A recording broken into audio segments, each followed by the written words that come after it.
Hi there, and welcome to another one of my classic reviews, where I pick one of my all-time favourite movies, give it a rewatch, and then come review it.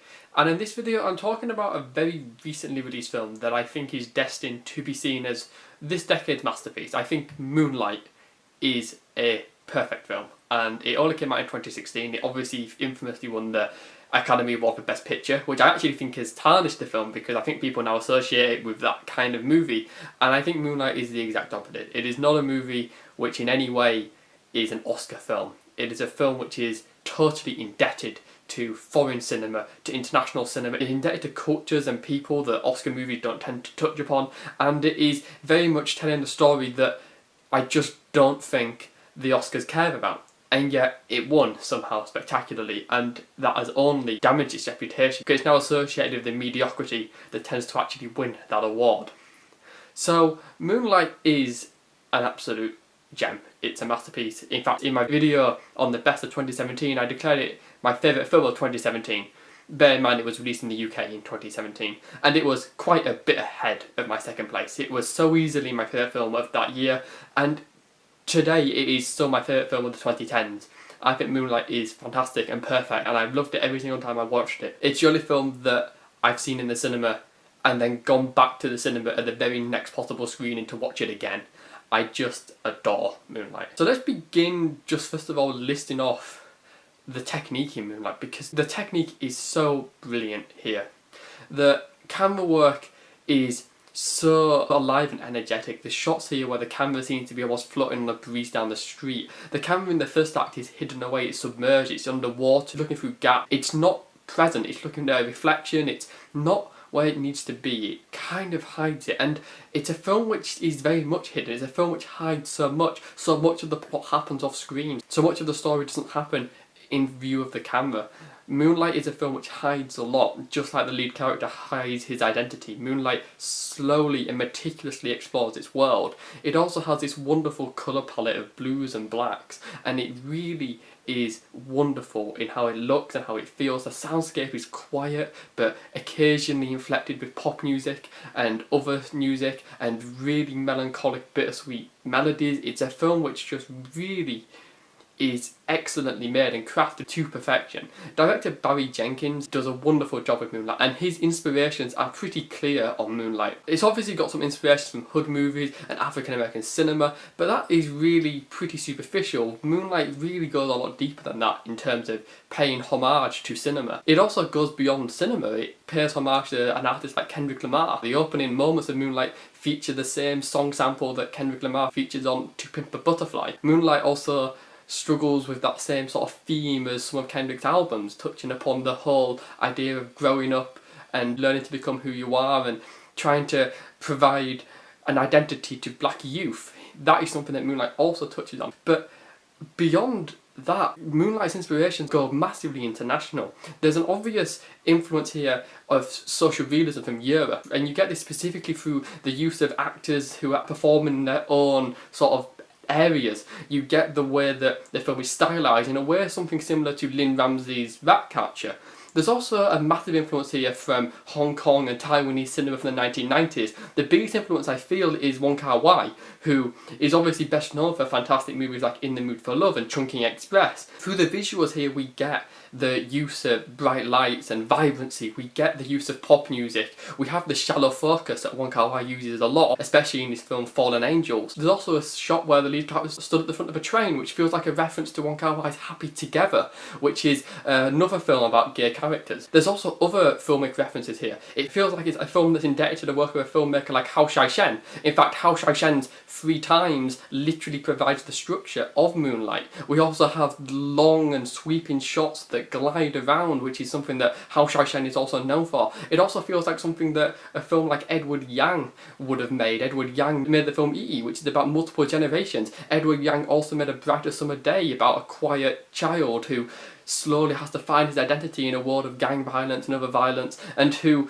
is quiet and drawn to anger, but is very, very reserved, and that's a similar thread throughout this. And similarly, they both use pop music and they both find beauty in the mundane, and all these things that Moonlight also draws upon. I think it's also just worth mentioning that the other many filmmakers who forms some form of a basis for the backbone of Moonlight's inspiration. You have Yasujiro Ozu and the fact that Moonlight similarly misses out key events. You have Ingmar Bergman, who made these chamber pieces, and towards the end of Moonlight we get these long takes in long rooms with quiet conversation. And there's also just Rainer Werner Fassbinder, a director who made depressing queer melodramas and was probably the best ever at that. And Moonlight is obviously something that is similar in that kind of style. Now, I'm not saying all these references are necessarily overt or were deliberate or anything, but I feel like this rich tapestry of inspiration is what makes Moonlight such an interesting film. It gives Moonlight an identity which is unique to it. Barry Jenkins has clearly taken inspiration and cultures and ideas from a wide variety of auteurs, from a wide variety of filmmakers, from a wide variety of cinema, and brought them to his own culture, brought them to his own tastes and sensibilities, and he has made a film which pays tribute to cinema by moving it forward, by taking other ideas and other techniques and bringing them to his own style. And I feel like this is what cinema is meant to be. People talk about something like La La Land being a tribute to cinema, but La La Land is a superficial tribute to cinema because it goes around referencing cinema. Moonlight actually is a tribute to cinema because it takes what other cinema has done and takes it somewhere new. It takes it to a new story, a new world, a new place. So the story of Moonlight is about a young boy trying to find his identity, a young gay man struggling to find identity in a world of toxic masculinity. And Moonlight intricately portrays all of the stages that crucially make up who he is through 3 different timelines. Now, the timelines in Moonlight are very separate, and I feel like although they have a uniting theme and a uniting aspect across them, they do feel like 3 different points in someone's life, but they capture the way that we all change in ways that we don't expect. We all change in ways that we don't necessarily expect we're going to become. The only mentor that the lead character has is a drug dealer, and that drug dealer is kind-hearted and a good man. He raises him, he looks after him. And that's kind of the culture that so many people grow up with, where someone can be a good person who has a job which we might not call noble or good, or, you know, something that is frowned upon, something that is condemned. And it shows that these communities don't live in a world where the morals are black and white. And when the lead character eventually becomes almost a cipher for that in the 3rd act, when he becomes kind of the drug dealer that he looked up to as a child, we are kind of at a complete full circle. We see how in a world with no heroes and no idols, characters and people will adopt what few idols they have. And I feel like part of this film is learning to hide who you are to protect who you are. There's a point made of only you're going to know who you truly are, which is a key theme to Moonlight and a key theme drawn upon throughout the film. And I think this becomes really true with how the lead character goes out to hide who he is. There's scenes of him eating in all 3 sections, and I think part of that is because when you eat you don't have to speak, and when you speak you might give away who you truly are. And so Moonlight slowly builds up the character by keeping him secretive, by keeping him someone who doesn't want to say who he is. In fact, what we really know about him is questioned in the final act, and the film is so bitterly melancholic at times, and I think it really captures a lonely existence, something that many people can relate to. It captures that feeling that you don't fit in with the people in the world around you.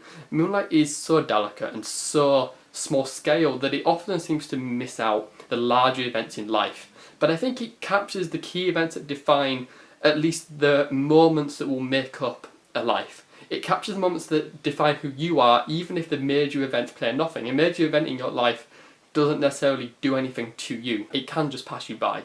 And Moonlight seems to stick with the moments that don't just pass by. It sticks with the moments that, however small and minor, will end up defining everything else.